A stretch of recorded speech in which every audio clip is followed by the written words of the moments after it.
welcome to another episode of Fort Riley, the podcast. This is Colleen McGee from the Fort Riley Public Affairs Office, bringing you the story of how Fort Riley training areas are helping Guard and Reserve units prepare for duty.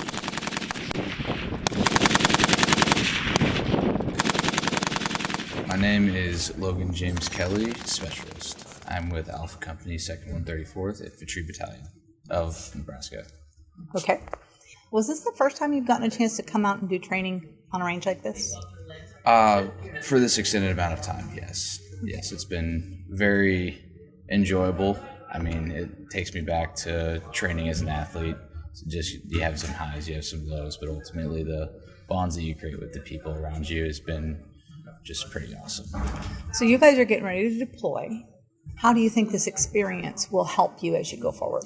The cohesiveness and just seeing the capabilities of everyone to my left and to my right, those above and below me, and just seeing the amount of growth, because that's been ultimately the biggest thing, and just seeing the different personalities of people come out.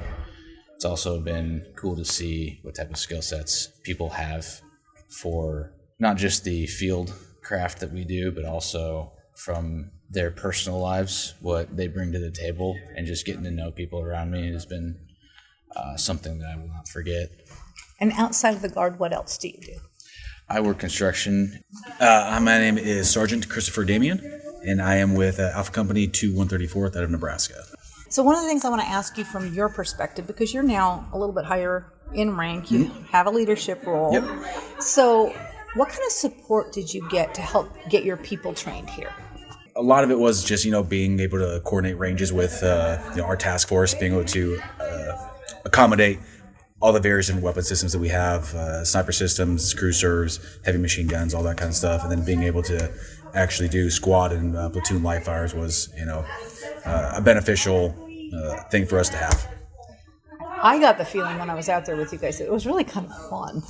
It was, yes. So there are quite a few of us here that come from a long-range surveillance and reconnaissance background before that unit was disbanded, and we came into an airborne infantry unit, or battalion.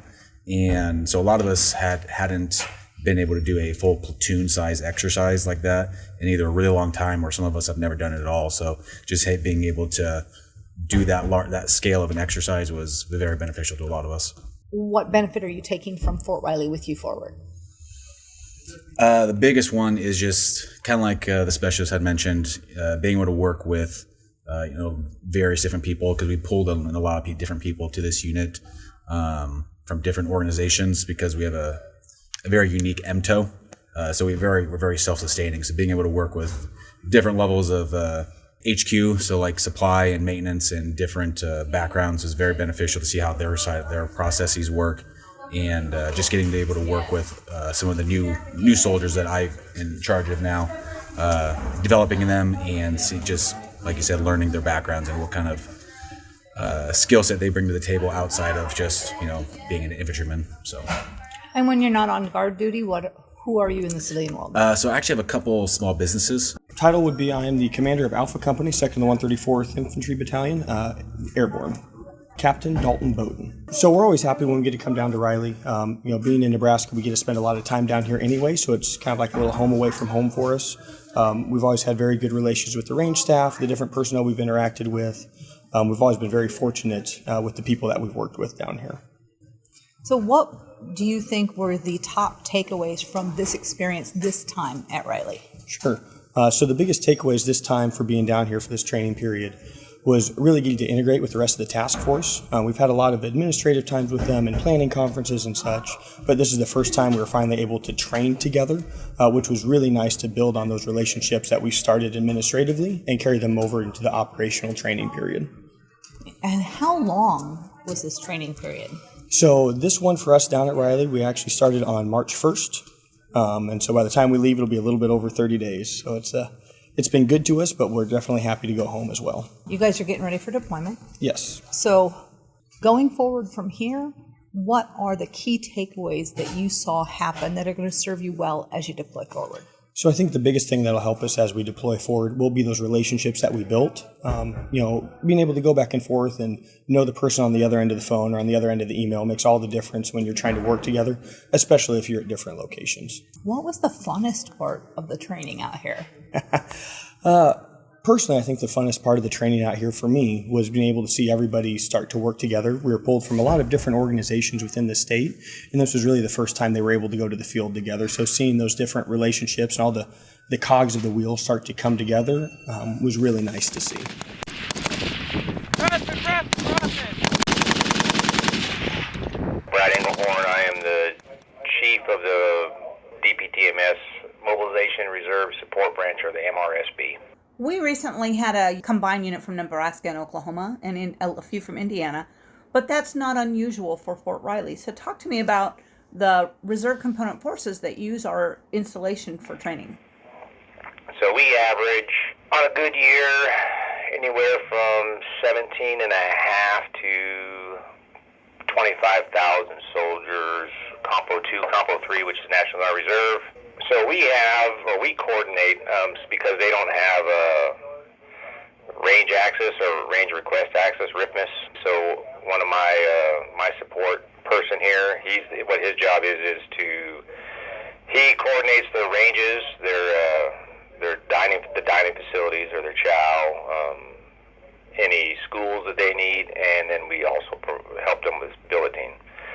The Compo 2-3 units that come through are somewhat different, but not really. I mean, 1ID still has most of these units, so the training here that they do fits right into their skill sets. They do a lot of their small arms training here. They'll use the mystics, like the medics or the medic battalions or the caches that'll come through. They'll use the mystic, which is the medical training certification up at the site's training complex. We provide them with training areas or maneuver areas. They can go up and set their patrol bases up or their command posts and do any kind of training they need to do out there. So at the end of the day for you, when these guys come through, a lot of them are getting ready to mobilize. How does it feel to know that you've helped them get ready to go? No, I like it. That's why after I retired from the Army, I came back to work for the Army because I still like soldiers.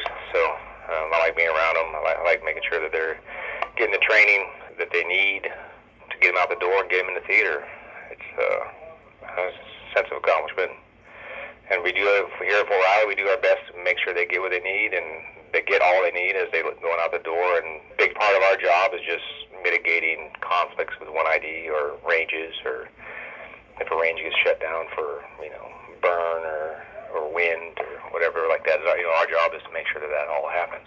A lot of moving parts, especially when you have a large unit like the 45th that came through. But I would say, though, is like most units that come through here, this is not their mobilization. They're doing like their summer AT, their 2 weeks, or they'll come in and do their weekends. They're normally within a state area of Kansas. On average, we do see soldiers from like probably 14 different states. And on the really high years, probably we can see soldiers from as many as 25 different states. With more than 91,000 acres of training area available, these Guard and Reserve units get an opportunity to come together from several locations and train face-to-face and build their teams. Thank you for listening to Fort Riley, the podcast.